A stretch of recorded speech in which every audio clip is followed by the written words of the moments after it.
খুলনাবাসী, আল্লাহ পাক বলেন এই মানুষগুলো তাদের পাপের বোঝা পিঠের উপরে বহন করে নিয়ে যাচ্ছে, যাবে।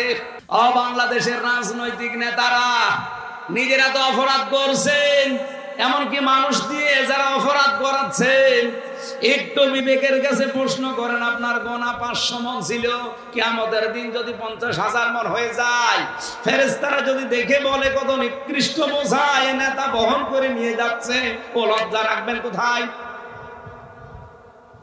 আশা করছে আপনার বিবেকের উপর একটা ধাক্কা দেবে আয়াতটা। বাড়িতে যে সূরা আনামের এই 30 নম্বর আয়াত একটু ব্যাখ্যা সহ পড়েন, দেখবেন আপনি পরিবর্তন হতে পারবেন। কোরআনও যদি আপনার পরিবর্তন আনতে না পারে, আপনি বিশ্বাস করতে পারেন আপনার কপালে আর হেদায়েত নেই।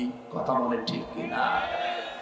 সুতরাং আল্লাহ যে 4টা কাজে সবচাইতে বেশি রাজি, আর যে 4টা কাজে সবচাইতে বেশি নারাজ, আল্লাহ আমাদেরকে এখান থেকে মাহফুজ রাখেন, বলেন আমিন।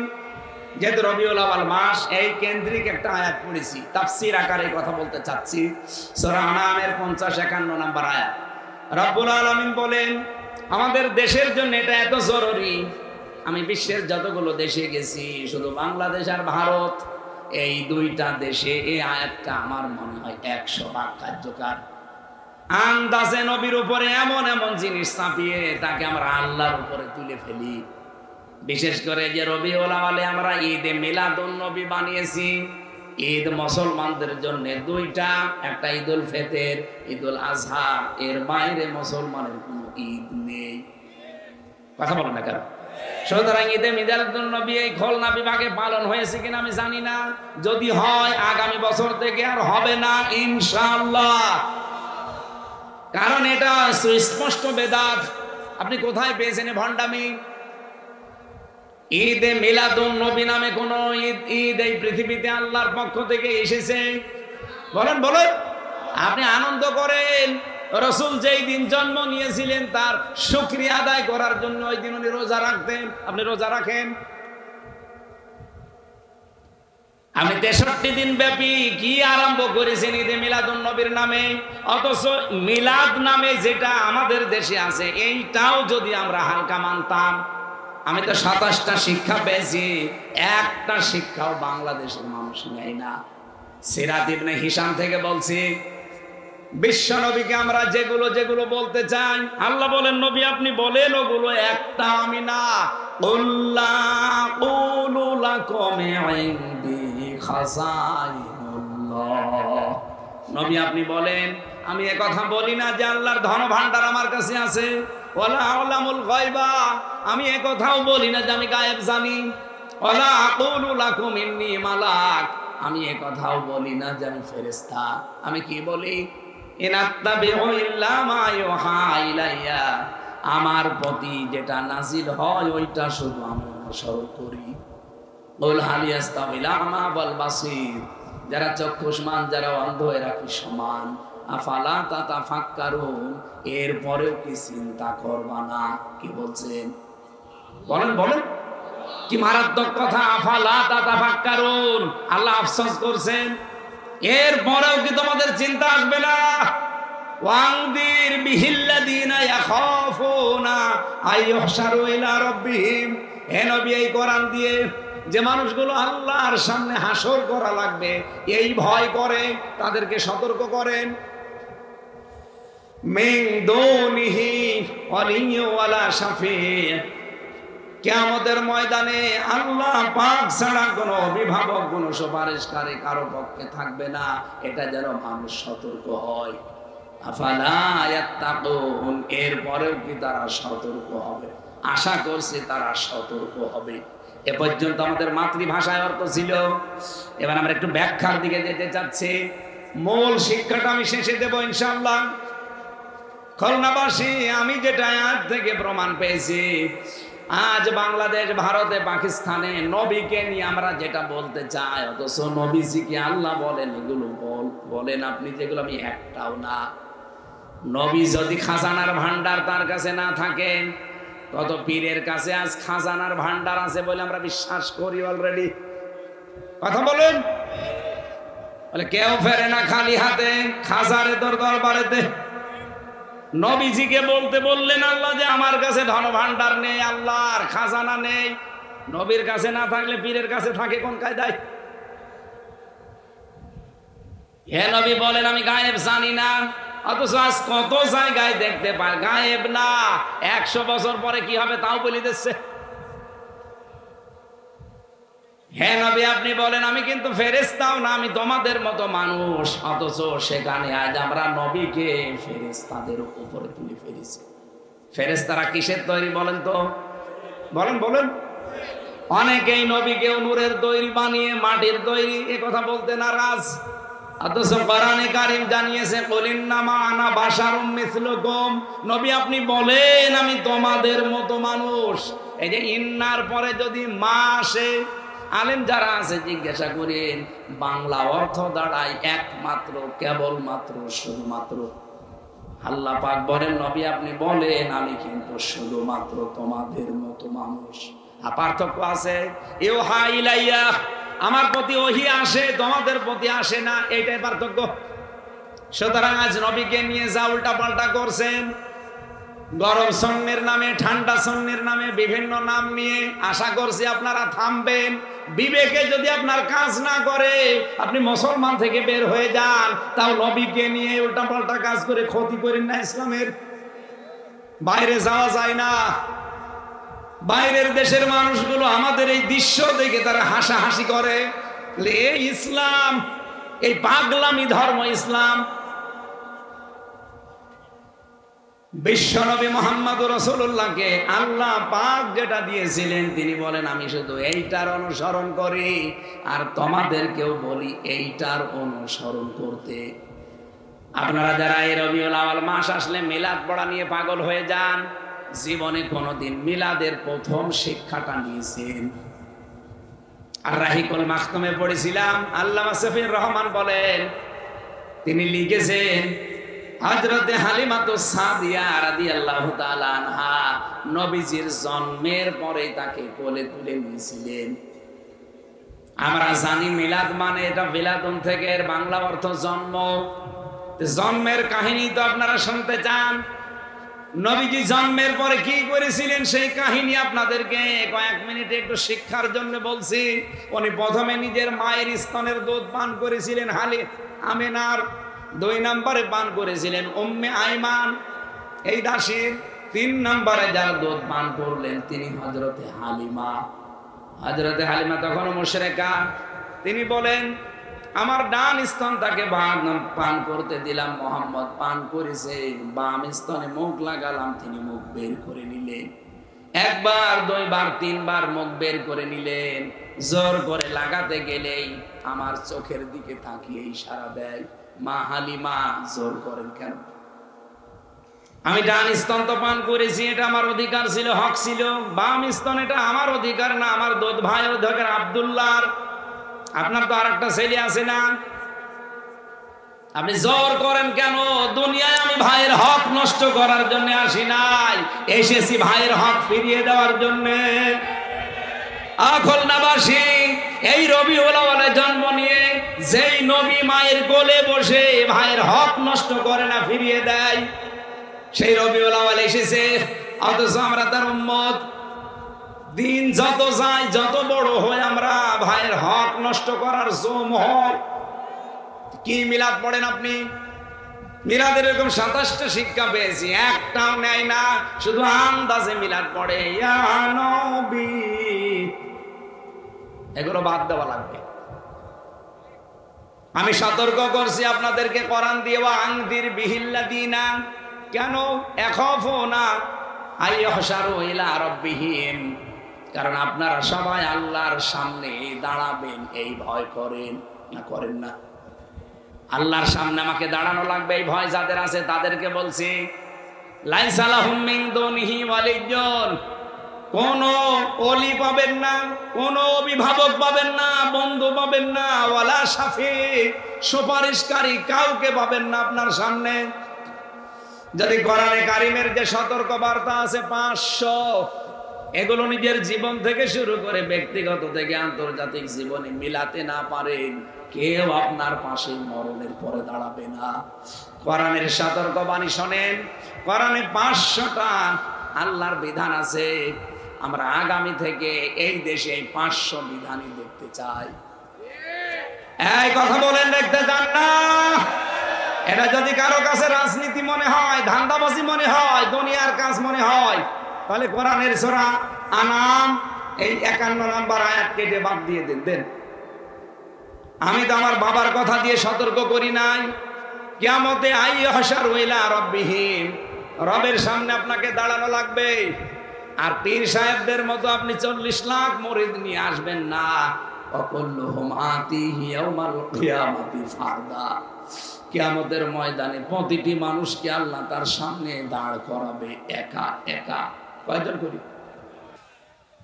নিজের জীবনটা মিলান। একা একা দাঁড় করিয়ে আল্লাহ 5টা প্রশ্ন করবেন। মা তাযালু কদামা বানি আদম আব্দি ইয়াউমাল কিয়ামাতি হাত্তা ইসালান খামসিনা উমরিহি ফিমা আফনা ওয়া আন শাবাবিহি ফিমা আবলা। কিয়ামতের দিন 5টা প্রশ্ন করব তোদেরকে।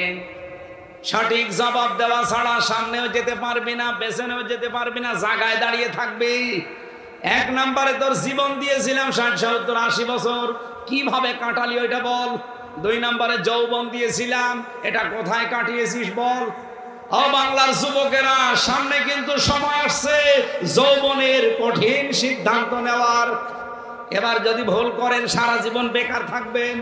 আর ইসলামের হাতে তুলে দেন, আপনার কর্মসংস্থানের দায়িত্ব ইসলামের।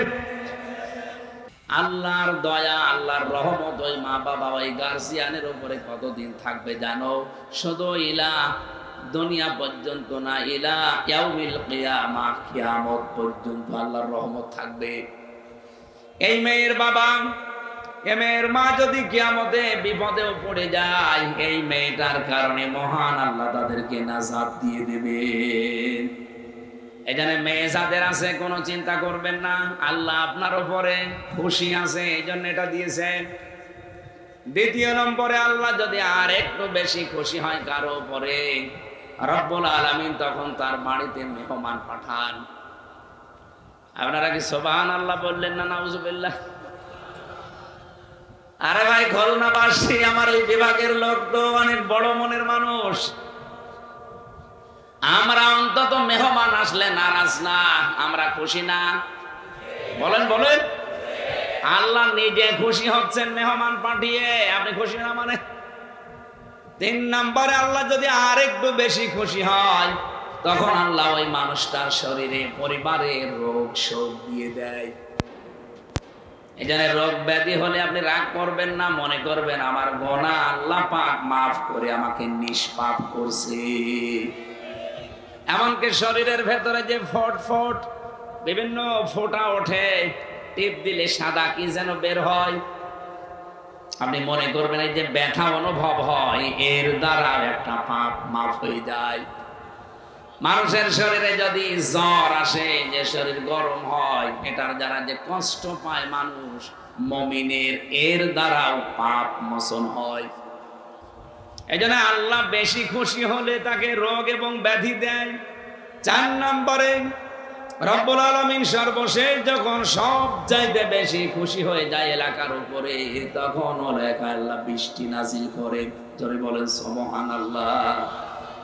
দুনিয়ায় কারো সাধ্য নেই বৃষ্টি দেওয়ার, এ দায়িত্ব শুধুমাত্র কার? এই যে আল্লাহ সব চাইতে বেশি খুশি হন এই 4টা কাজে, কিন্তু আমরা এই 4টা কাজে নারাজ। অথচ আল্লাহ পাক যে 4টা কাজ সবচাইতে বেশি ঘৃণা করেন, উনি অপছন্দ করেন, নারাজ হয়ে যান, আর রাগান্বিত হন, ওই 4টা কাজ আমরা পেলে আনন্দ করি। তার 1 নম্বরে যৌতুক। এটা বললে আমি আবার নিজে ধরা খেয়ে যাবো, দরকার নেই। আমার বিভাগ তো এই জন্য খুব সেইটে কথা বলা লাগছে। আমার নিজের বিভাগে যদি যৌতুক মুক্ত না হয়, বাংলার অন্যান্য বিভাগে গিয়ে আমি মুখ তুলে কথা বলবো কোন মুখ নিয়ে। আশা করছি আমার এই জেলা থেকে, আমার এই বিভাগ, প্রাণ প্রিয় বিভাগ, আমার এই খুলনা থেকে এটা আরম্ভ হওয়া লাগবে। এই বিভাগে কোনো যৌতুক থাকবে না ইনশাআল্লাহ। যৌতুকের টাকা না নিয়ে পায়খানা করে খেয়ে ফেলবেন। কি আপনি হাসলেন মানে? আরে ভাই, পায়খানা খেলে মাত্র একটা গুনাহ হবে, আর যৌতুকের টাকা যারা নিচ্ছেন ডবল গুনাহ হবে। 1 নম্বরে কবিরা গুনাহ, 2 নম্বরে জুলুমের গুনাহ। বের বাবার খুশি ছাড়া তার বাড়িতে বরযাত্রী খাওয়াচ্ছেন, এটা জায়েজ নেই। কারণ বরযাত্রী ইসলামে নেই, এটা হিন্দুদের সংস্কৃতি থেকে এসেছে। ইসলামে আছে অলিমা। কি আছে বলেন তো? এই অলিমা অনুষ্ঠান, এটা কি ছেলের বাড়ি হয় না মেয়ের বাড়ি? অথচ আমাদের এই দেশে এখন অলিমার সিস্টেম নেই, আছে শুধু বরযাত্রী। তাও 2-1 জন 5 জন নিয়ে গেলে হয়, বিয়ে করতে যাচ্ছে ও সাথে করে নিয়ে যায় 500। এইরকম ফকির, এরকম ছোট লোক এই খুলনায় নেই। বরযাত্রী গিয়েছেন কারা কারা? হাত তোলেন তো। হাত তোমার লজ্জা করেন আপনার?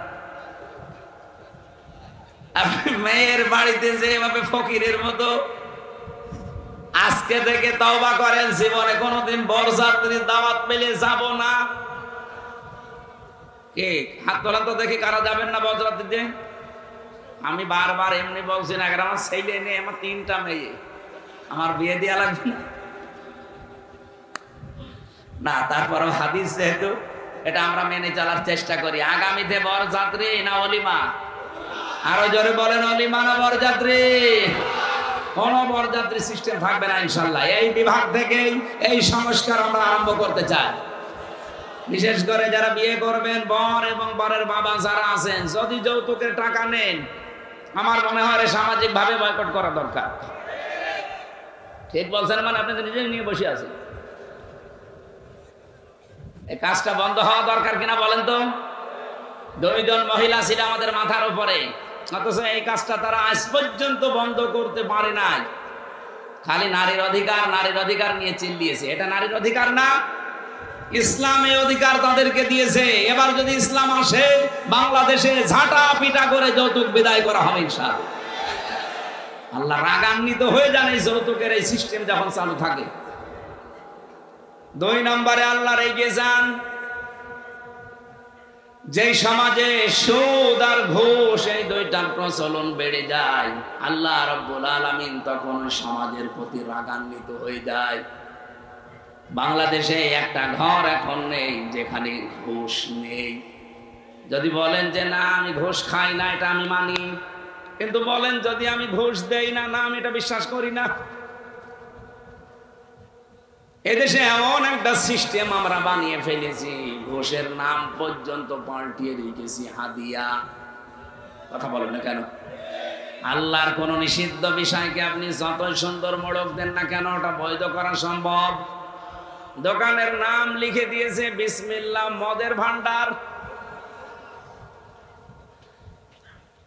সুদ যেটা মারাত্মক, টাকা ছেড়ে রাখে, টাকা আসে 100 টাকায় 120 টাকা দেয়। এ পাবলিক দেশে নেই। খুলনা বিভাগের মানুষেরা আপনারা কিন্তু আরো বেশি সেনসিটিভ থাকা দরকার, কারণ আমি এই খুলনার সন্তান। এই বিভাগের বাইরে যে আমি কিন্তু আর মুখ পাবো না। এই বিভাগ থেকে আমরা এই মুহূর্ত থেকে নিয়ত করব, অন্য ধর্মের যারা আছে তারা যা করে করুক, আমরা মুসলমানেরা ঘুষ সুদ জড়িত হব না। ঘুষের ওইটা সম্ভব, ওটা রাষ্ট্রের নিয়ম নীতি দরকার, ওটা ইসলাম আসলে ইনশাল্লাহ কায়েম হবে। কিন্তু সুদের এই বিষয়টা আমরা নিজেরাও এখন ছাড়ার চেষ্টা করলে পারি। যারা 100 টাকা দিয়ে রাখেন, মাসে মাসে 120 টাকা নেন, আপনি কি জানেন আপনি কত বড় অন্যায় আছে? নিজের মায়ের সাথে আপনি জিনা করছেন। আরে ভাই, খাওয়া যায় তাই বলে সব খাওয়া যায়? এই খাওয়াগুলো একটু হালকা বন্ধ করা লাগবে। আপনি সুদ বাদ দিয়ে অন্য কোন সিস্টেমে আপনি চেষ্টা করেন, আমার আল্লাহ বরকত দেবে। সুদের এই ব্যবসায় যারা নিয়োজিত আছেন, আল্লাহর কসম চর্মচোখে দেখতে মনে হবে বিশাল সম্পদের পাহাড় তৈরি হচ্ছে। এক দিক থেকে টাকা আসলে 5 দিক থেকে আল্লাহ সব খসিয়ে দেবে। তিন নম্বরে আল্লাহ সব চাইতে একেবারে সর্বশেষ বেশি রেগে যায় তখন যখন দেখা হয় যে জাতির লোকদের মিথ্যা কথা বেড়ে গেছে। আর যেটা সব চাইতে বেশি বাংলাদেশে, কথা বলে না কেন, সব চাইতে বেশি এখন এই বিষয়টা। মিথ্যা তো নিজে বলেই, এমনকি মিথ্যা কথা আর একজনের উপরে চাপিয়ে তাকে কালার করে। এটা মিথ্যা না শুধু, এটা গীবত না শুধু, এটা তহমত। এটা যদি বন্ধ না হয়, যে উদ্দেশ্য নিয়ে আপনি এগিয়ে যাচ্ছেন জীবনেও তার টার্গেট পর্যন্ত যেতে পারবেন না। আপনি কি জানেন এই যে মিথ্যা তহমত দেওয়া, একজনের নামের উপরে দোষ চাপিয়ে দেওয়া, অথচ লোকটাও বিষয়ে কিছুই জানে না। আমি একটা ঘটনা পড়ছিলাম, ইমাম মালিক রহমতুল্লাহ আলাইহি, তার জামানায় একজন মহিলা ইন্তেকালের পর প্রতিবেশী একজন মহিলা গেছে তার লাশ ধোয়াতে। ময়লা মাটি পরিষ্কার করার পরে যখন রানের উপরে হাত দিয়েছে, দেখে হাত আর খোলে না, আটকিয়ে গেছে। কে গো, হাত আর খোলে না, হাত টান দিলে লাশ উঠে পড়ে। এলাকার ইমাম সাহেব ফতোয়া দিচ্ছেন যে জীবিত মহিলার হাত তো নষ্ট করা যাবে না, এই মারা গেছে মেয়েটার ওই জায়গা থেকে রানের গোশত কেটে দেন। কিন্তু এই মৃত মহিলার যে স্বামী এবং সন্তান, তারা বলছে না, আমার স্ত্রী খুব নেককার মানুষ, আমার মা খুব নেককার মহিলা, তার এখন মারা গেছে, তার রানের চামড়া কাটবেন, আমরা মানতে পারি না, হবে না, এটা দরকার ওই জীবিত মহিলার হাত কেটে ফেলেন। ওরা বলছে কি বলেন আপনারা, আমরা এসেছি আপনাদের উপকারের জন্য, আর এখন আমাদের হাত কাটবেন। এলাকার ইমাম সাহেবের ফতোয়া দিয়ে যখন হয়নি, তখন দেশের প্রধান বিচারপতি ইমাম মালিক, যে জায়গায় ঘটনা সেখান থেকে 80 কিলোমিটার দূরে মদিনায় তিনি প্রধান বিচারপতি, তাকে ঘোড়ায় চড়িয়ে নিয়ে আসা হচ্ছে, আপনি বিচার করেন। ইমাম মালিক ডাক দিয়ে বললেন, আল্লাহর বান্দি, পর্দা দিয়ে ঘিরে দেন, প্রশ্ন করবো তারে তিনটা। এক নাম্বার, এই মেয়ে, এই মহিলার লাশ ধোয়ানোর সময় কোনো খারাপ কোনো চিন্তা ভাবনা, কোনো কাজ তোমার দ্বারা হয়েছে?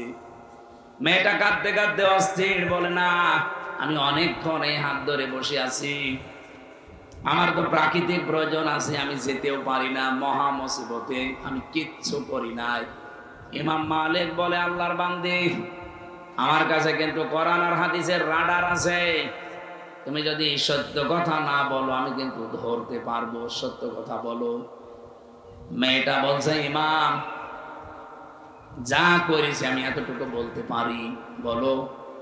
এ মেয়েটার লাশ যখন ধোয়াচ্ছিলাম, পেটের ময়লাগুলো বের করে যখন আমি রানে হাত দিয়েছি, ওই সময় একটা খারাপ মন্তব্য তার উপরে নিক্ষেপ করেছিলাম। কি সেটা? কয়েকদিন আমি দেখলাম তার সাথে একটা গাড়িতে করে একটা যুবক ছেলে যাচ্ছে বাড়িতে। মনে মনে একটা ধারণা করেছিলাম ওই সময় যে তুমি তো ভালোই চলতে, কিন্তু দলে দলে তোমার চরিত্র এত খারাপ।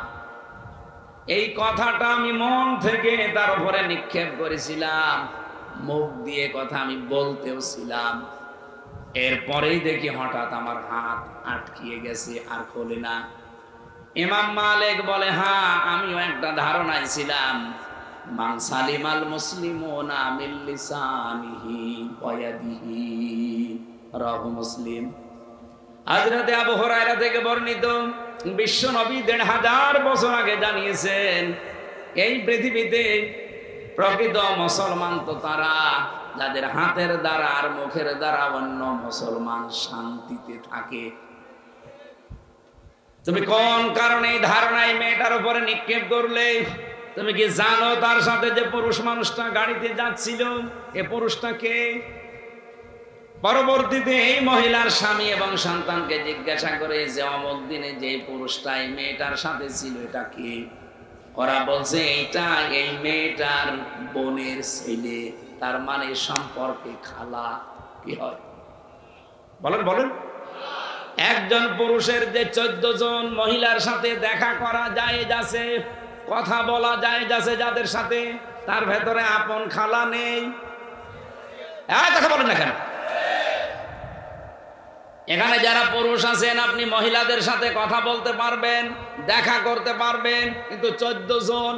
এর বাইরে যদি আপনি কারোর সাথে দুনিয়ায় কথা বলেন, আপনি যদি কাবার ইমামও হয়ে থাকেন, পর্দা রক্ষা করা লাগবে। কিন্তু এই 14 জন পুরুষের সাথে আপনার পর্দা করা দরকার নেই। তার ভেতরে 1 নম্বরে বাবা, এরপরে ছেলে, এরপরে বোনের ছেলে। এই যে এটা আবার আপন বোনের ছেলে হওয়া লাগবে, ওই নাম ডাকা খালা হবে না। বহু মানুষ আছে রিকশায়, দেখে 2 জন মহিলা রিকশায় উঠতেছে, একটা মুরব্বী একটা যুবতী, মনে মনে করে এটা হয়তো খালার মেয়ে হবে, কিছুই পরিচয় নেই, যে বলে খালা ভালো আছেন। এটাকে খালা বলা উদ্দেশ্য নাকি খালার মেয়ে টার্গেট? আপনি খালা বললে এটা আপন খালার সাথে পর্দা রক্ষা করা লাগে না, তার সাথে কথা বলা যায়, দেখা করা যায়। নাম ডাকা খালা, চাচাতো খালা, মামাতো খালা, এগুলো বাদ। অথচ বাংলাদেশে আপন খালার সাথে সম্পর্ক ঠিক নেই। কোথায়? যশোরে ধর্ম খালা পাতিয়েছে, বছরে 14 বার যাচ্ছে।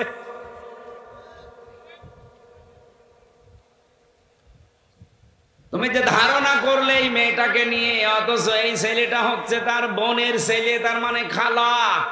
খালার সাথে বিয়ে করা জায়েজ আছে? বলেন বলেন।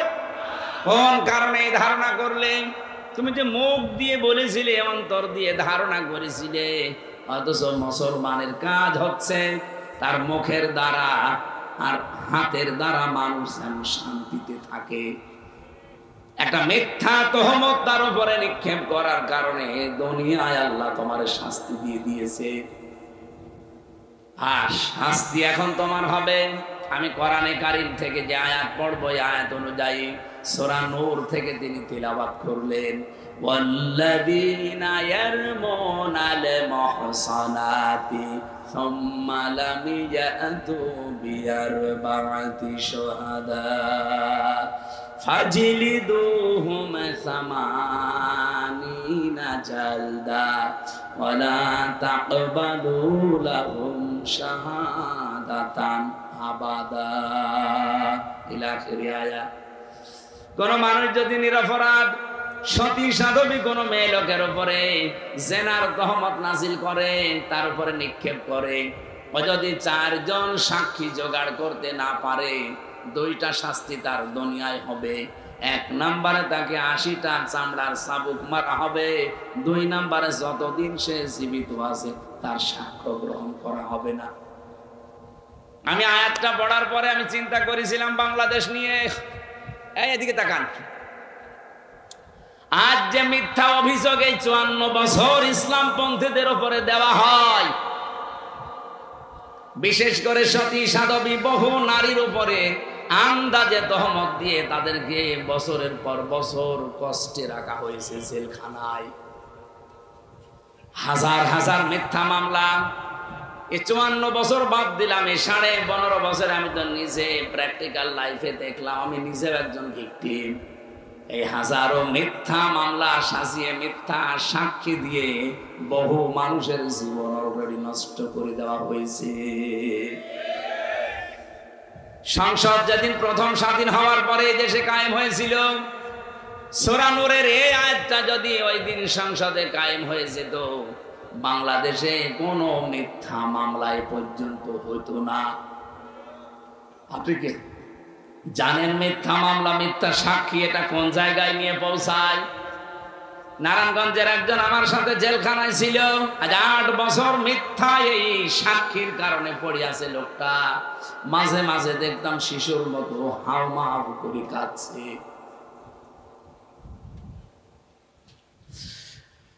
বাংলাদেশের মুসলমানেরা কান খাড়া করে শোনেন, এটা শুধু খুলনার জন্য বলছি না, সারা বাংলাদেশের জন্য। আগামীতে ইসলাম যদি চায় সত্যি, মিথ্যা মামলা মিথ্যা সাক্ষী চিরতরে বঙ্গোপসাগরে ঝাঁটা মেরে বিদায় করা হবে। আমরা তো চাই যারা মামলার আয়ু, আমার মামলার আয়ু ছিল আপনার এই খুলনা ফুলতলার, আল্লাহর ওলি আমার রিমান্ডে যেভাবে কষ্ট দিয়েছে আমি কিয়ামত পর্যন্ত হায়াত পেলেও বলবো না। আমার মাথার চুল থেকে পায়ের তালু পর্যন্ত একটা ইঞ্চি জায়গা বাকি নেই যেখানে ওরা টর্চার করে নাই। শরীরটা আজ ভেঙে গেছে, আমি স্বাভাবিক এখন হতে পারি না শুধু রিমান্ডে অত্যাচারের কারণে। অথচ পোড়া ডাহা মিথ্যা জিনিস ওরা নিজেরাও জানতো। কাউন্টার টেররিজমে যারা দায়িত্বে ছিল গোপালগঞ্জের এই যার সন্তানগুলো, আসাদুজ্জামান, মনিরুল ইসলাম, আব্দুল মান্নান, আর আপনাদের খুলনায় বাড়ি শেখ ইমরান, ফুলতলায় বাড়ি। বাকি চিটাগাঙের আতিকুর রহমান ভইয়া, জাহিদ হোসেন, এরকম 12 জন আমার রিমান্ডে যেভাবে অত্যাচার করেছে মিথ্যা জিনিসের উপরে ভর করে। ওরা নিজেরাই এসে বলতো ওই মাটির নিচের ঘরে যে আপনার কোনো দোষ নেই, আমরা জানি। আপনি জানেন তো আমরা ছাড়েন না কেন? না, কিছু দেওয়া লাগবে না, অন্য কাউকে দিয়ে, আর এখানে আসবে না। নিজে যেহেতু প্র্যাকটিক্যাল দেখেছি এই জন্য আয়াতটা আমি এখানে সেট করলাম। এই মিথ্যা মামলা এবং মিথ্যা সাক্ষী যদি বাংলাদেশ থেকে বন্ধ করা যায়, আমার যতটুকু বাস্তবতায় জ্ঞান আমি দেখেছি, হাজারো মানুষ এই দেশে নিরাপদে চলতে পারবে। এখনো যারা আতঙ্কে আছেন যে মিথ্যা মামলা আমরাও খাই কিনা, মিথ্যা সাক্ষী আমাদের বিরুদ্ধেও জোগাড় হয় কিনা, বাঁচতে যদি চান আগামীতে ইসলামকে সংসদে পাঠান, নয়তো আবার গাড়া কলে পড়বেন। আমরা 15 বছর পড়েছিলাম, আপনিও পড়বেন। অন্য ধর্মের যারা আছে তারাও আতঙ্কে থাকে। আপনাদের হাতে পায়ে ধরে বলছি, এখনো বোঝার চেষ্টা করেন, ইসলাম ছাড়া নিরাপত্তা দেওয়ার অধিকার এই পৃথিবীতে কারো নেই। বহু মানুষ গলাবাজি করেছে, দাদাদের প্রেসক্রিপশন অনুযায়ী বহু মানুষ লাফিয়েছে, কিচ্ছু হয় নাই। ইসলামকে আপনি 5 বছর লাগবে না, 2 বছরের জন্য একটু এনে দেন। এই দেশে কোন ঔষধ কোন জায়গায় দেওয়া লাগবে ইসলাম ভালো করে জানে। এবার একটু এনে দেওয়া যাবে না? ইসলাম এবার সংসদে যাক, কারা চান দেখি? লিল্লাহে তাকবীর, লিল্লাহে তাকবীর।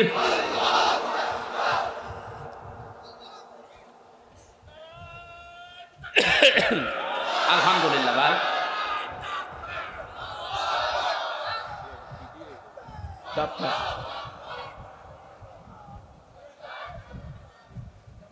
আমার মনে বড় আশা, আমি আল্লাহর ওলিকে দেখতে চাই, কিন্তু পাচ্ছি না।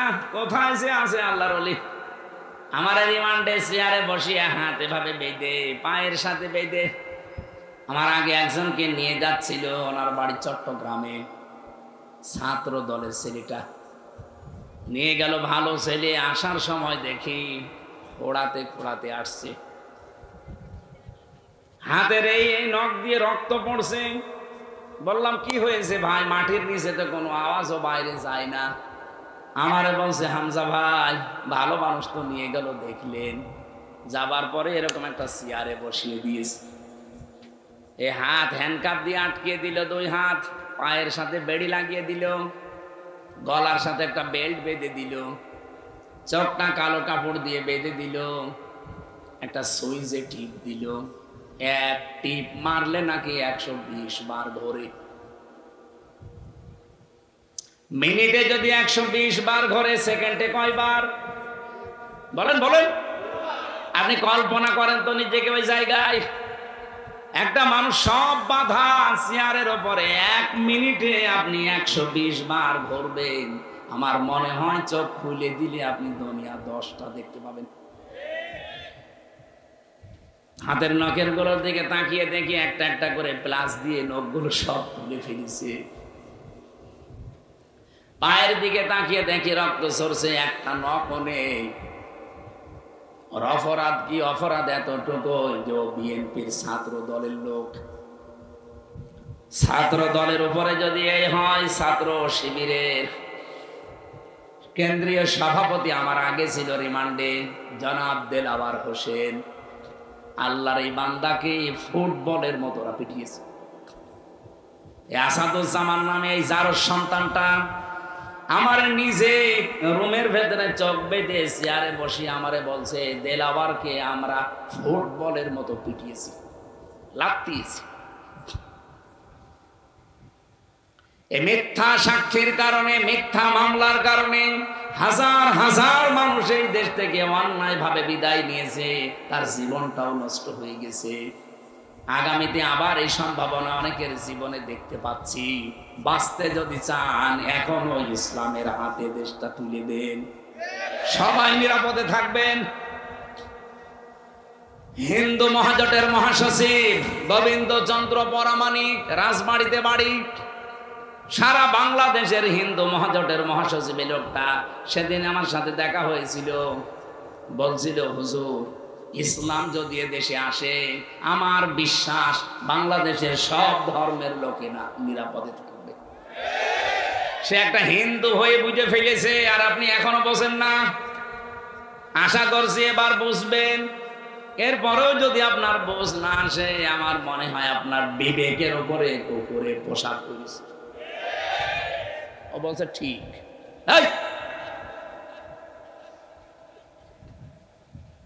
বিবেক কবে জাগ্রত হবে আপনার? ইমাম মালিক ডাক দিলেন, আল্লাহর বান্দি, সাক্ষী যেহেতু তোমার একটাও নেই, তুমি আন্দাজে ধারণা নিক্ষেপ করেছিলে জেনার, সুতরাং এখন তোমার 2 নম্বরে শাস্তি হবে। তোমার সাক্ষী জীবনে আর কোনো দিন গ্রহণ করা হবে না। আমার মনে হয় যারা মিথ্যা মামলা দেন, মিথ্যা সাক্ষী দেন, 3 বছর 5 বছর 10 বছর 15 বছর পরে মামলাটা খারিজ হয়ে যায়, কোনো প্রমাণ পায় না।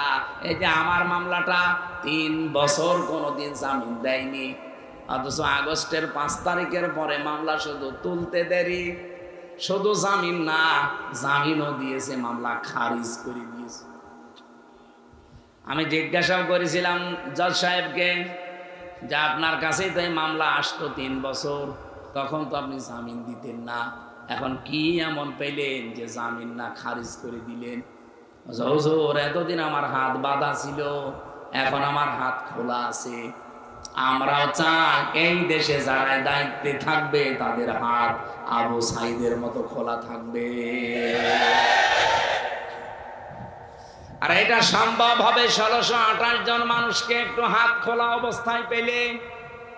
আর আমরা ওইটাই চাচ্ছি, ইসলাম দিয়ে, মন মতো না। আমেরিকার প্রেসক্রিপশন দিয়ে হবে না, ভারতের প্রেসক্রিপশন দিয়ে হবে না, এটা প্রেসক্রিপশন লাগবে কোরআনের। এগুলো কোরআনে আছে না নেই? ইমাম মালিক বলেছে তোমাকে এখন প্রথমে 80টা বেত মারা হবে চামড়ার চাবুক দিয়ে। 2 নম্বরে কোনো দিন আর বেঁচে থাকতে তোমার কোনো সাক্ষী আর গ্রহণ করা হবে না।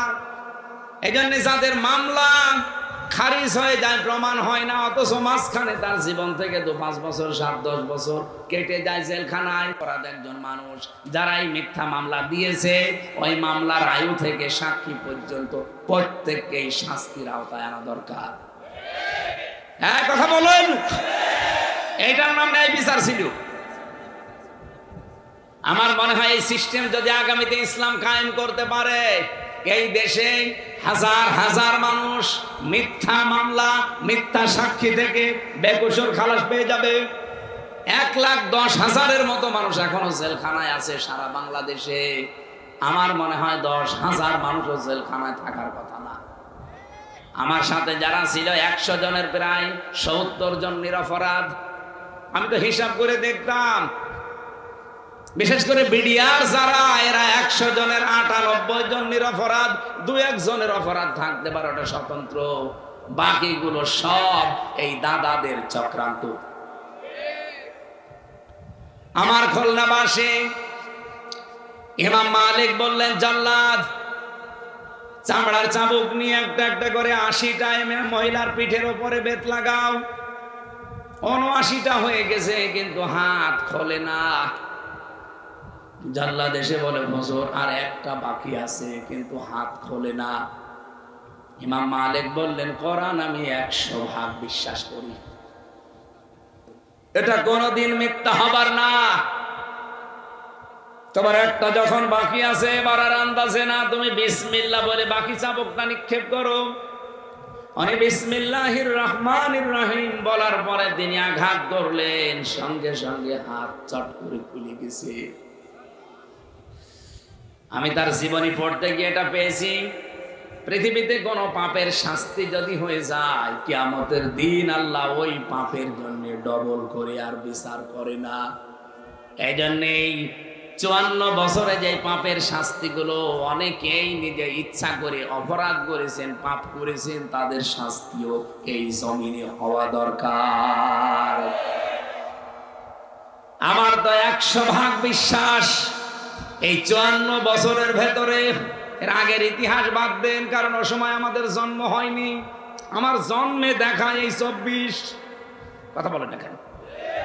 আমি তার 71ও দেখিনি, আমি তো 47 দেখিনি, আমি তো 52 দেখিনি, আমি 24 দেখেছি। সুতরাং এই 24-এর অপরাধীরা একটা যেন ছাড় না পায়। আগেরটা যারা হয়েছে ওগুলো বাদ দেন, ওরা অনেককে মাফ করে দিয়েছে, অনেককে জাতি ক্ষমা করেছে, কিন্তু 24-এরটা জাতি এখনো ক্ষমা করেছে। আমরা চাই দৃশ্যমান বিচার খুব তাড়াতাড়ি যেন আমরা দেখতে পাই। কত মানুষ শুধু নির্বাচনের জন্য একেবারে পাগল হয়ে গেছে। আরে ভাই, বিচার যদি স্পষ্ট আপনি দেখতে না পান, নির্বাচন দিয়ে আবার ঠিক ওই 9 সালের মতোই হবে, ওই 14 সালের মতোই হবে, ওই 18 সালের মতোই হবে, সর্বশেষ এই 24 সালের মতো হবে। কথা বলেন ঠিক কিনা? আমরা চাচ্ছি এদেশে আর কেউ যেন মিথ্যা তহমত কারো উপরে দিতে না পারে। এটা আল্লাহর কাছে সবচাইতে বড় ঘৃণিত এবং রাগান্বিত বিষয়। সূরা নিসার 113 নম্বর আয়াত 12 নম্বর আয়াতে এই তথ্যটা আছে, অমাইয়াকাসিব খাতিয়াতান আও ইসমান সুম্মা ইয়ারমি বিহি বারিআন ফাকাদ হিতামালা বুহতানা ওয়া ইসমান মুবিনা। রব্বুল আলামিন বলেন, বহু মানুষ এমন দুনিয়ায় আছে নিজে অন্যায় করে, আর কাজটা যখন হয়ে যায় তখন একটা নিরপরাধ মানুষের উপরে দোষটা চাপিয়ে নিজে সাদোষ আছে। এই চরিত্র বাংলাদেশে আছে না নেই? আপনি টের পাচ্ছেন না কত বড় অপরাধে আছেন? রাজনৈতিক প্রতিহিংসার কারণে আজ এটা বেশি করছে অনেকে। কথা বলে না কেন? রাজনৈতিক শুধু প্রতিহিংসার কারণে একজনকে কালার করার জন্য, ডাউন করার জন্য এমন এমন মিথ্যা তহমত তার উপরে চাপিয়ে দিচ্ছে যেটা শয়তান পর্যন্ত বিশ্বাস করে না। আশা করছি এই সংস্কৃতি বন্ধ হবে, এই দায় চাপানোর সংস্কৃতি। এতদিন করতো এক দলের লোক, এখন দেখছে আর এক দলের লোক উঠে পড়ে লেগেছে, কিছু হলেই অমকের উপরে দায় চাপিয়ে দাও। কথা বলে না কেন? এই সিস্টেম নেই দেশে। যে যাই করুক না কেন অমকের উপরে দায় চাপিয়ে দাও। মনে হচ্ছে ওরা দুনিয়ায় দায় নেওয়ার জন্য জন্ম নিয়েছে। অথচ 1977 সালে প্রতিষ্ঠিত হওয়ার পর থেকে এই 25 সাল পর্যন্ত তাদের একটা কোন সদস্যের বিরুদ্ধে, কর্মীর বিরুদ্ধে ধর্ষণের কোন মামলা সারা বাংলাদেশে নেই। যারা আজ নারীর পক্ষে কথা বলে নিজেদেরকে সফি সাজাতে চান, তাদের বিরুদ্ধে মামলা 30টার উপরে ধর্ষণের। বাকিগুলো তো বললামই না। আশা করছি আপনারা এই কথাটা এখন বুঝবেন। যাদের উপরে যেই দোষ চাপিয়ে দেওয়া হয়, এই দোষ যদি সেই লোকটা না করে, এই অপরাধ আল্লাহ আপনাকে দিয়ে করাবে, এরপরে আপনার মরণ হবে। যা যা করেছিল হাসিনা আলেমদের উপরে, ডক্টর মাহমুদুর রহমান আমার দেশ পত্রিকার সম্পাদক একটা বই লিখেছে, আলেমদের উপরে নিপীড়ন। দেখেননি? যদি কারো কেনা থাকে দেখে নেবেন। কি করে নাই? আমার সাথে 76 জন আলেম ছিল এক জায়গায়। সারা জেলখানার আচরণ একরকম, আরে আলেমদের সাথে আচরণ আর এক রকম। যদি জেলারকে সোফারকে বলতাম এত কড়াকড়ি কেন করে, বলে আমাদের উপরে নির্দেশ আছে। কাদের? আর বলতো না। কোরবানির কয়েকদিন আগে তো আমারে ধরেছে, বললাম যে জেলার সাহেব, সোফার সাহেব, আপনি সর্বোচ্চ জায়গায় জেলখানায় একটু অনুমতি দেন, যে বাড়িতে 1 মিনিট কথা বলি যে কোরবানি একটা ওয়াজিব কাজ, এটা দেবে না দেবে না তারা তো গার্জিয়ানের কাছে জিজ্ঞাসা করবে। এত করে তার কাছে আমরা এই ৭৭-৭৬ জন আলেম মিলে কথা বললাম, থোড়াই কি আর কিচ্ছু মনে করলো না। গিয়াসউদ্দিন কুমিল্লায় বাড়ি, ওনারও কিছু করার নেই, কারণ ওনার হাত পা বাঁধা, কিছু করলে ওনারা ট্রান্সফার করে দেবে অথবা চাকরি খেয়ে নেবে। এই ছিল দেশের অবস্থা। যা যা করেছিল আলেমদের উপরে, জনগণের উপরে, আল্লাহ সবগুলো এখন যারা ছিল তাদের উপরে চাপিয়ে দিয়েছে। কোরআনে কারিমের একটা আয়াত বেশি বেশি মনে পড়ছে, সূরা আনআম 30 নম্বর আয়াত। এদিকে তাকান। قد خسر الذين كذبوا بلقاء الله حتى إذا جاءتهم الساعة। রব্বুল আলামিন বলেন, ক্ষতিগ্রস্ত হয়ে গেছে ওই মানুষের জীবন যে মানুষগুলো পৃথিবীতে এটা বিশ্বাস করে যে আল্লাহর সাথে সাক্ষাৎ করা লাগবে না, আল্লাহর সাথে আমার সাক্ষাৎ হবে, দেখা হবে, এটা যারা বিশ্বাস করেন না, আল্লাহ পাক তাদের জন্য বলেন হঠাৎ করে যখন মরণ চলে আসবে তখন ওই মানুষগুলো পেছনের দিকে তাকাবে আর আফসোস করবে। ক্বালু ইয়া হাসরাতানা আলা মা ফাররাতনা ফিহা। আমি কি পাঠালাম, এই আয়াতটা যে কত বাস্তব আমি সেদিন সিঙ্গাপুরে দেখলাম। মালয়েশিয়াতে গিয়েছিলাম, যে হোটেলে উঠি দেখি নিচে 2 জন বসে বসে চা খাচ্ছে। যে বললাম কি এখানে কেন? বলছে হুজুর আমরা আগেই পালিয়েছি। আপনি পালালেন কেন? আপনার না 620টা বাড়ি দুদুকে খুঁজে পেয়েছে, আল জাজিরা রিপোর্ট দিয়েছে আপনার বাড়ির সংখ্যা সারা পৃথিবী মিলে 620টা, অথচ আপনি আজ হোটেলে থাকেন, কিছুই তো ভোগ করতে পারলেন না। কি করলেন জীবনে? হুজুর দোয়া করেন, দোয়া আসবে আপনার জন্য। বাংলাদেশের বাড়িগুলো নয় জনগণ জ্বালিয়ে দিয়েছে, পুড়িয়ে দিয়েছে। বাইরের দেশে সাহেব পাড়া আছে আপনার, এদিকে তাকান, আপনার বেগম পাড়া আছে, সিঙ্গাপুরে বাড়ি আছে, একটাতেও থাকতে পারেন না। এই মালয়েশিয়াতে আপনি বেগম পাড়া সাহেব পাড়া বানিয়েছে, থাকতে পারেন না, থাকেন আজ হোটেলে, প্রতিদিন 20,000-50,000 টাকা করে ভাড়া দিয়ে। এখান থেকেও যদি কেউ শিক্ষা না নেন, আবার যদি ওই ফ্যাসিস্টদের মতো ওই জালেমদের মতো আচরণ কেউ আরম্ভ করেন, অনেকে তো আরম্ভ করে দিয়েছে। বাবা শাহজালাল, মদের কাছে কুত্তা বিড়াল সব হালাল। মনে আছে যে বাবার দেশ পেয়েছে, যত রকমের অন্যায় অবৈধ অত্যাচার, বিশেষ করে চাঁদাবাজির কারণে যাদের উপায় হয়েছে এই 1 বছর 1 মাসে কোটি কোটি টাকার উপরে। আমি এটা মিথ্যা বললাম? খুলনায় না হতে পারে আমার কুষ্টিয়া, আমি তো নিজে দেখতে পাচ্ছি। কোন মার্কেটে ঢুকতে পারি না, হাউমাউ করে জড়িয়ে ধরে কান্নাকাটি করে যে আর পারি না, সুযোগ যে কবে আসবে এই জালেমদের চিরতরে বিদায় করার জন্য। এখানে যারা চাঁদাবাজি করছেন তারা কিন্তু নিজেকে যেমন ডোবাচ্ছেন, দলকেও ডোবাচ্ছেন। আপনি কি মনে করেন যে চাঁদাবাজি না করলে চলা যায় না? বাংলাদেশ জামাত ইসলামীর বিপক্ষে তো কোনোদিন আজ পর্যন্ত চাঁদাবাজির একটা মামলা পেলাম না। তারা চলছে কি করে? আপনি অবৈধভাবে ইনকাম করছেন করেন, কিন্তু সাবধান বাণী আল্লাহর আমার না, আমি শুধু অ্যাডভার্টাইজ করছি। আপনি যদি এই 1 বছর 1 মাসে 500 কোটি টাকার মালিক হন, ও তো 620টা বাড়ি মানি একটাও থাকতে পারে না। আপনি 500 কোটি টাকার মালিকও যদি হন, 1 টাকাও ভোগ করতে পারবেন না। এগুলো তো যাবেই, আরো নিজের বাবারটাও যাবে।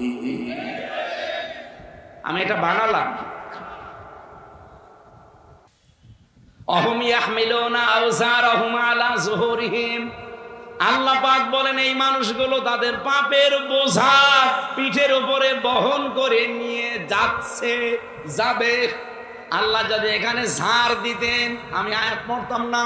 আল্লাহ দিয়েছেন আল ঝাড়, এরপরে দিয়েছেন ইয়াহমিলুনা, এটা মজারে, বর্তমান, ভবিষ্যৎ, প্রেজেন্ট, ফিউচার। সুতরাং যারা মানুষের সম্পদ আত্মসাৎ করা, ফাঁকি দিয়ে খাওয়া, অন্যায় ভাবে ঘুষ সুদের মাধ্যমে ভক্ষণ করা, চাঁদাবাজি করা, আপনি কি টের পাচ্ছেন কি হয়ে যাচ্ছে? কিয়ামতের ওই কঠিন ময়দানে আপনার পাপের বোঝা কিন্তু শুধু ওই 10 কেজি 20 কেজি থাকবে না, বাড়তেই থাকবে। আমি আউসারের ব্যাখ্যা পড়ছিলাম, মুফাসসির সাইয়্যিদ কুতুব রহমাতুল্লাহ আলাইহি ফি জিলালিল কোরআনে লিখেছেন, এই দুনিয়ার ময়দানে কেউ যদি 50 বছর হায়াত পেয়ে 50 মন গুনাহ করে মরে যায়, কিয়ামতে তার মাথার উপরে, পিঠের উপরে 50 মন গুনাহ আল্লাহ চাপিয়ে দেবে, তার বিচার শেষ। কিন্তু একটা মানুষ যদি 50 বছরে গুনাহ করেছে 50 মন, ঠিক আছে, এমন এমন কাজ সে আঞ্জাম দিয়ে গেল, কিয়ামত পর্যন্ত তার এই পাপের বোঝা বাড়তেই থাকবে। এমন গুনাহ দেশে নেই? বলেন বলেন।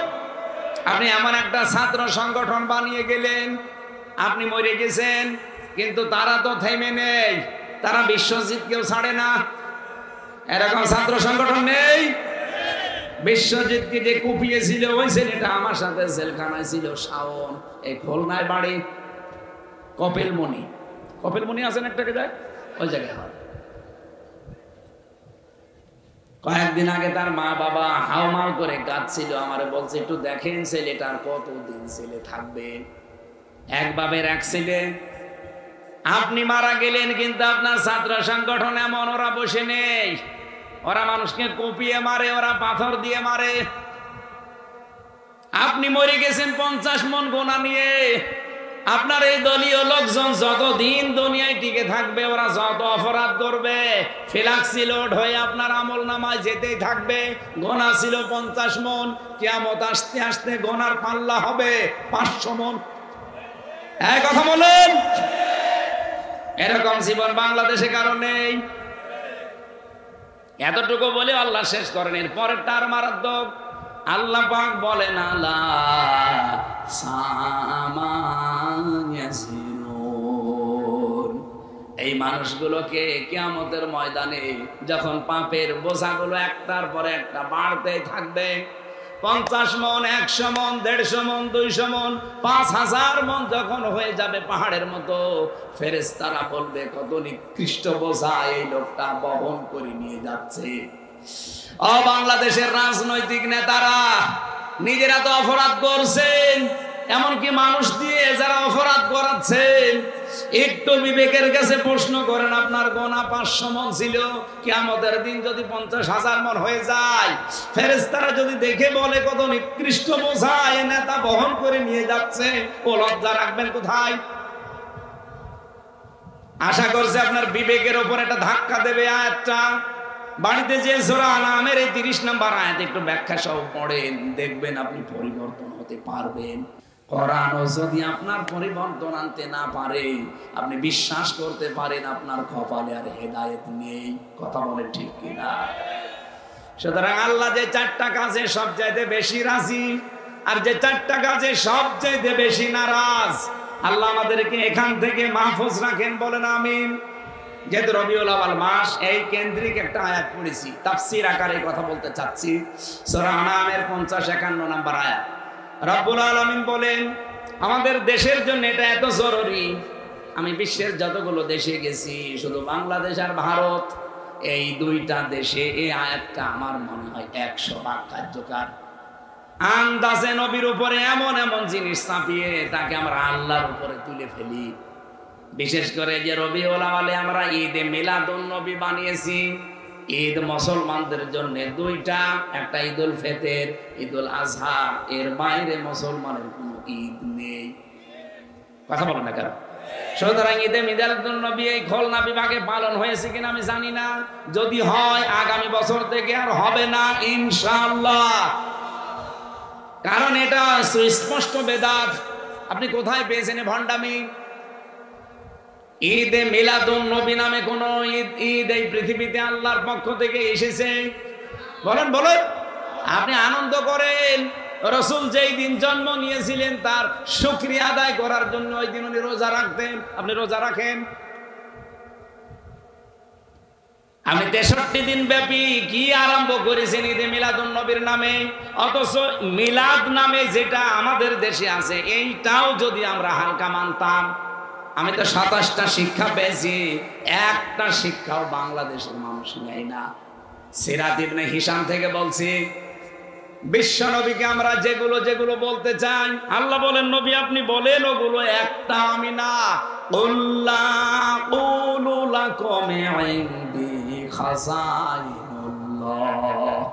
নবী আপনি বলেন আমি একথা বলি না যে আল্লাহর ধন ভান্ডার আমার কাছে আছে, ওয়ালা আলামুল গায়বা, আমি একথাও বলি না যে আমি গায়েব জানি, ওয়ালা আকুলু লাকুম ইন্নী মালাক, আমি একথাও বলি না যে আমি ফেরেশতা। আমি কি বলি? ইনাত্তাবিউ ইল্লা মা ইউহা ইলাইয়া, আমার প্রতি যেটা নাজিল হয় ওইটা শুধু আমি অনুসরণ করি। কুল হাল ইয়াস্তাবিল আমা ওয়াল বাসীর, যারা চক্ষুষ্মান যারা অন্ধ এরা কি সমান? আফালা তাতাফাক্কারুন, এরপরেও কি চিন্তা করবা না? কি বলছেন বলেন বলেন, কি মারাত্মক কথা! আফালা তাতাফাক্কারুন, আল্লাহ আফসোস করছেন, এরপরেও কি তোমাদের চিন্তা আসবে না? ওয়াংদির বিহিল্লাযিনা ইয়াখাফুনা আইয়ুহশারু ইলা রাব্বিহিম, হে নবী এই কোরআন দিয়ে যে মানুষগুলো আল্লাহর সামনে হাসর করা লাগবে এই ভয় করে তাদেরকে সতর্ক করেন। মিন দুনিহি ওয়ালিয়্যুন ওয়ালা শাফি', কিয়ামতের ময়দানে আল্লাহ পাক ছাড়া কোনো অভিভাবক কোনো সুপারিশকারী কারো পক্ষে থাকবে না, এটা যেন মানুষ সতর্ক হয়। আফালা ইয়াত্তাকুন, এরপরেও কি তারা সতর্ক হবে? আশা করছি তারা সতর্ক হবে। এ পর্যন্ত আমাদের মাতৃভাষায় অর্থ ছিল, এবার আমরা একটু ব্যাখ্যার দিকে যেতে চাচ্ছি। মূল শিক্ষাটা আমি শেষে দেব ইনশাআল্লাহ। খুলনাবাসী, আমি যেটা আজ থেকে প্রমাণ পেয়েছি, আজ বাংলাদেশ ভারতে পাকিস্তানে নবীকে নিয়ে আমরা যেটা বলতে চাই, অথচ নবীজিকে আল্লাহ বলেন এগুলো বলেন আপনি যেগুলো আমি একটাও না। নবী যদি খাজানার ভান্ডার তার কাছে না থাকে, তত পীরের কাছে আজ খাজানার ভান্ডার আছে বলে আমরা বিশ্বাস করি অলরেডি। কথা বলেন, বলে কেউ ফেরে না খালি হাতে, খাজারে তোর দরবারেতে। নবীজিকে বলতে বললেন আল্লাহ যে আমার কাছে ধন ভান্ডার নেই, আল্লাহর খাজানা নেই। নবীর কাছে না থাকলে পীরের কাছে থাকে কোন কায়দায়? হে নবী বলেন আমি গায়েব জানি না, অথচ আজ কত জায়গায় দেখতে পায় গায়েব না, 100 বছর পরে কি হবে তাও বলে দিচ্ছে। হে নবী আপনি বলেন আমি কিন্তু ফেরেশতাও না, আমি তোমাদের মতো মানুষ, অথচ সেখানে আজ আমরা নবীকে ফেরেশতাদের উপরে তুলে ফেলেছি। ফেরেশতারা কিসের তৈরি বলেন তো? বলেন বলেন। অনেকেই নবীকে নূরের তৈরি বানিয়ে মাটির তৈরি এ কথা বলতে নারাজ, অথচ কোরআনে কারীম জানিয়েছে কুলিন্নামা আনা বাশারুম মিসলুকুম, নবী আপনি বলেন আমি তোমাদের মতো মানুষ। এই যে ইন্নার পরে যদি মা আসে, আলেম যারা আছে জিজ্ঞাসা করেন, বাংলা অর্থ দাঁড়ায় একমাত্র, কেবলমাত্র, শুধুমাত্র। আল্লাহ পাক বলেন নবী আপনি বলেন আমি কিন্তু শুধুমাত্র তোমাদের মতো মানুষ। আর পার্থক্য আছে, ইউহা ইলাইয়া, আমার প্রতি ওহী আসে, তোমাদের প্রতি আসে না, এইটাই পার্থক্য। সুতরাং আজ নবীকে নিয়ে যা উল্টা পাল্টা করছেন, গরম সন্ন্যের নামে, ঠান্ডা সন্ন্যের নামে বিভিন্ন নাম নিয়ে, আশা করছি আপনারা থামবেন। বিবেকে যদি আপনার কাজ না করে আপনি মুসলমান থেকে বের হয়ে যান, তাও নবীকে নিয়ে উল্টা পাল্টা কাজ করে ক্ষতি করেন না ইসলামের। বাইরে যাওয়া যায় না, বাইরের দেশের মানুষগুলো আমাদের এই দৃশ্য দেখে তারা হাসাহাসি করে, এই ইসলাম, এই পাগলামি ধর্ম ইসলাম। বিশ্বনবী মুহাম্মদ রাসূলুল্লাহকে আল্লাহ পাক যেটা দিয়েছিলেন তিনি বলেন আমি শুধু এইটার অনুসরণ করি, আর তোমাদেরকেও বলি এইটার অনুসরণ করতে। আপনারা যারা এই রবিউল আউয়াল মাস আসলে মিলাদ পড়া নিয়ে পাগল হয়ে যান, জীবনে কোনোদিন মিলাদের প্রথম শিক্ষাটা নিয়েছেন। আর রাহিকুল মাখতুমে পড়েছিলাম, আল্লামা শফিউর রহমান বলেন, তিনি লিখেছেন হযরতে হালিমাতুস সাদিয়া রাদিয়াল্লাহু তাআলা আনহা নবীজির জন্মের পরে তাকে কোলে তুলে নিয়েছিলেন। আমরা জানি মিলাদ মানে এটা বিলাদুন থেকে এর বাংলা অর্থ জন্ম। জন্মের কাহিনী তো আপনারা শুনতে চান। নবীজি জন্মের পরে কি করেছিলেন সেই কাহিনী আপনাদেরকে কয়েক মিনিটে একটু শিক্ষার জন্য বলছি। উনি প্রথমে নিজের মায়ের স্তনের দুধ পান করেছিলেন আমেনার, 2 নম্বরে পান করেছিলেন উম্মে আইমান এই দাসীর, 3 নম্বরে যার দুধ পান করলেন তিনি হযরতে হালিমা। হযরতে হালিমা তখন মুশরিকা, তিনি বলেন আমার ডান স্তন তাকে পান করতে দিলাম, মোহাম্মদ পান করেছে, বাম স্তনে মুখ লাগালাম, তিনি মুখ বের করে নিলেন। 1 বার 2 বার 3 বার মুখ বের করে নিলেন। জোর করে লাগাতে গেলেই আমার চোখের দিকে তাকিয়ে ইশারা দেয়, মা হালিমা জোর করেন কেন? আমি ডান স্তন তো পান করেছি, এটা আমার অধিকার ছিল, হক ছিল। বাম স্তন এটা আমার অধিকার না, আমার দুধ ভাই অধিকার আব্দুল্লাহর। আপনার তো আরেকটা ছেলে আছে না, আপনি জোর করেন কেন? দুনিয়ায় আমি ভাইয়ের হক নষ্ট করার জন্য আসি নাই, এসেছি ভাইয়ের হক ফিরিয়ে দেওয়ার জন্য। খুলনাবাসী এই রবিউল আউয়ালে জন্ম নিয়ে যেই নবী মায়ের কোলে বসে ভাইয়ের হক নষ্ট করে না, ফিরিয়ে দেয়, সেই রবিউল আউয়াল এসেছে, অথচ আমরা তার উম্মত। দিন যত যায়, যত বড় হয়, আমরা ভাইয়ের হক নষ্ট করার জম হয়। কি মিলাদ পড়েন আপনি? মিলাদের এরকম 27টা শিক্ষা পেয়েছি, একটাও নেয় না, শুধু আন্দাজে মিলাদ পড়ে, ইয়া নবী, এগুলো বাদ দেওয়া লাগবে।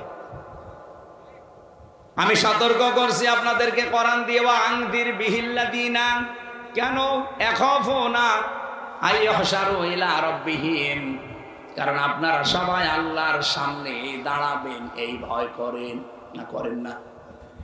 আল্লাহর সামনে আমাকে দাঁড়ানো লাগবে এই ভয় যাদের আছে তাদেরকে বলছি, লাইসা লাহুম মিন দুনিহি ওয়ালিয়্যুন, কোন ওলি পাবেন না, কোন অভিভাবক পাবেন না, বন্ধু পাবেন না, ওয়ালা শাফি, সুপারিশকারী কাউকে পাবেন না আপনার সামনে। যদি কোরআনে কারিমের যে সতর্ক বার্তা আছে 500, এগুলো নিজের জীবন থেকে শুরু করে ব্যক্তিগত থেকে আন্তর্জাতিক জীবনে মিলাতে না পারেন, কেউ আপনার পাশে মরণের পরে দাঁড়াবে না। কোরআনের সতর্ক বাণী শোনেন, কোরআনে 500টা আল্লাহর বিধান আছে। আমরা আগামী থেকে এই দেশে 500 বিধানই দেখতে চাই। এই কথা বলেন, দেখতে চান না?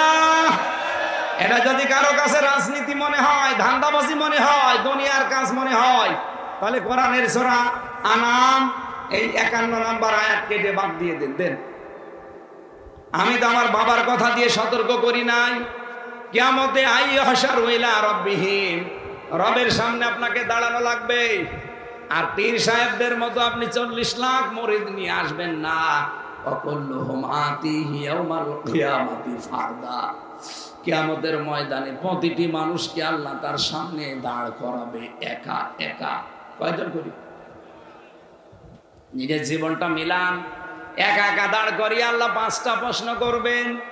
মা তাযালু কদামা বানি আদম আব্দি ইয়াউমাল কিয়ামাতি হাত্তা ইসালান খামসিনা উমরিহি ফিমা আফনা ওয়া আন শাবাবিহি ফিমা আবলা।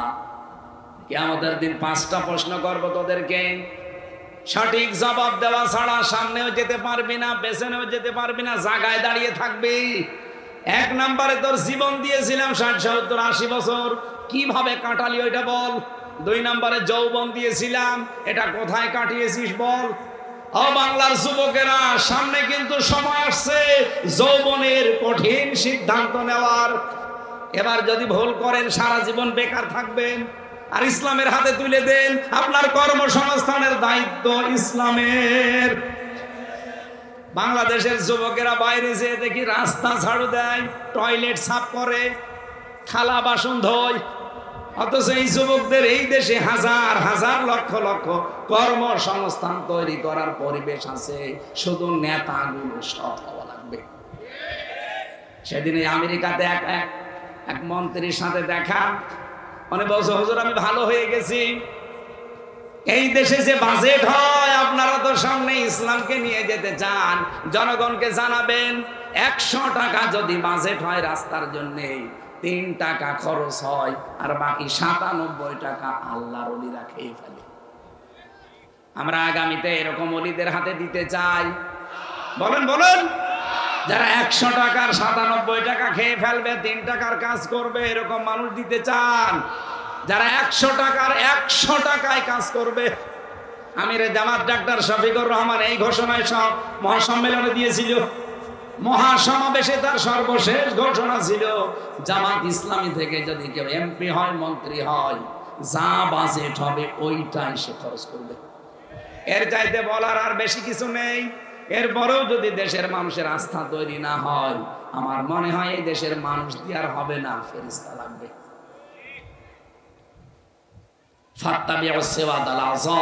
ইবনে মাসউদ থেকে বর্ণিত, নবীজি বলেন, যাদের দ্বারা ইসলাম কায়েম হওয়ার সম্ভাবনা দ্রুত, তোমাদেরকে আদেশ দিলাম সেই দলকে সাপোর্ট করবা, পেছনে থাকবা, ইত্তেবা করবা। বাংলাদেশে যত দল কাজ করছে, আমার পর্যবেক্ষণ, আমার অবজারভেশন এটা, বাংলাদেশে ইসলাম তাড়াতাড়ি কায়েম করতে পারে এই মুহূর্তে বাংলাদেশ জামাত ইসলাম। আপনি দেখেন, ইউনিয়নের এই মেম্বার থেকে একেবারে আন্তর্জাতিক পর্যায় পর্যন্ত প্রত্যেকটা জায়গায় তাদের সৎ এবং যোগ্য লোক ঠিক করা আছে। অন্য কোন দলের হাতে দিলে এই পরিমাণে আপনি পাবেন না, তাদের লোকও নেই। এই কথা বললেন না কেন? এটাকে আপনার কাছে রাজনীতি মনে হচ্ছে? এই হাদিস ফাত্তাবি ওয়াসওয়াদাল আযম, যাদের দ্বারা দ্রুত ইসলাম কায়েম হওয়া সম্ভব, এই উম্মতদেরকে আমি আদেশ দিলাম তাদের পেছনে থাকবা। এই আদেশকে আমি বানালাম। নবীর কথা আমি অ্যাডভার্টাইজ করেছি, কোরআন দিয়ে সতর্কবার্তা এখানে 500টা ছিল। সকাল থেকে আমার প্রোগ্রাম আবার শুরু, 11:30 পার হয়ে গেছে, আর কথা বলা ঠিক হবে না। আজকে যতটুকু বলেছি এতটুকু আমল করার তৌফিক কামনা করছি, আল্লাহুম্মা আমিন।